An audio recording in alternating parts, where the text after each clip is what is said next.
अरे साला इतना करिया आदमी के इतना सुंदर मेहरारू, ये तो पूरा गोर बुढ़ाक उज्जर दबदबा।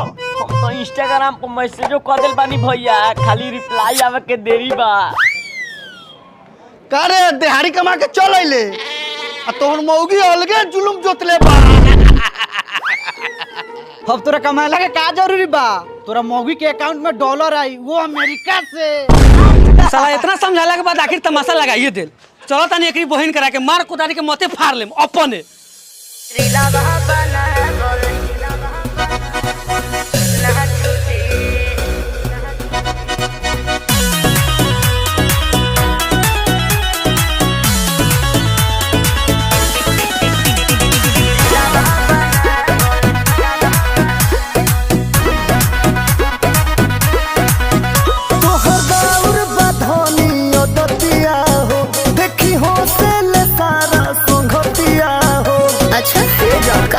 सुना बोला तो हर बार बधानिया दतिया हो, देखी हो तेल सारा संगतिया हो, एही रोह से लागो तारिस्ता टूटी।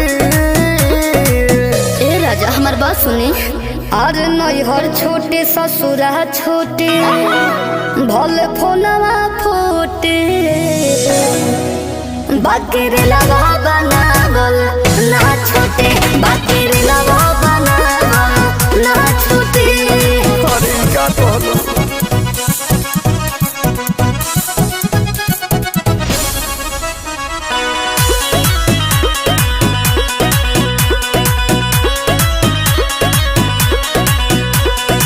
आई बारू जहिया से बानी डिस्टर्ब हो जाइबू वायरल तो फेरा में पड़ब।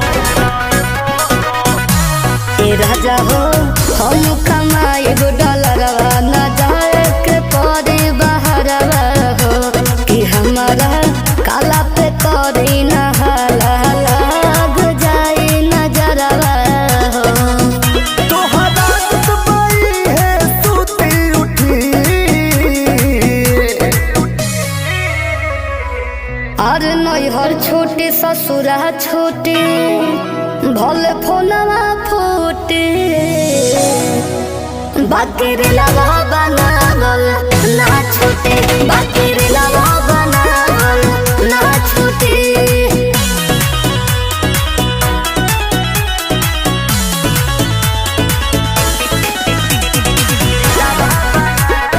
बाप रे बा, हमर मेरा सुपरस्टार मनी मिराज के साथ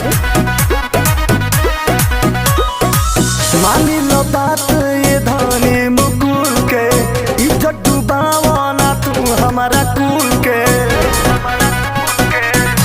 कि हमार सखी हमके आइडिया बतौले बाड़ी जी, रील फिल्म में बनावे के सिखौले बाड़ी जी।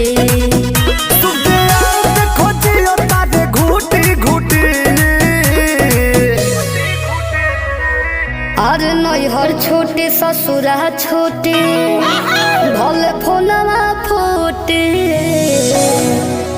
बाकी रे लगा बनावल ना छोटे, बाकी रे लगा बनावल ना छोटे। ई का कहलू? ए हमर श्याम सुंदर, आज जवन लोग हमरा के देख के हंसा तानू, एक दिन उहे लोग आके हमरा से फोटो खिंचवाई। आ ई बात रउआ के समझ में आई ना, काहे से कि रउआ अलकतरा बानी आ रउआ जाई दिहाड़ी कमाई आ हमरा के फिल्म में रील बनाबे दी। हाँ हाँ ठीक है बा, अब तो घरे घरे मौगी से रील बनावता, हमरो मौगी बनावो, लोग से का मतलब बा।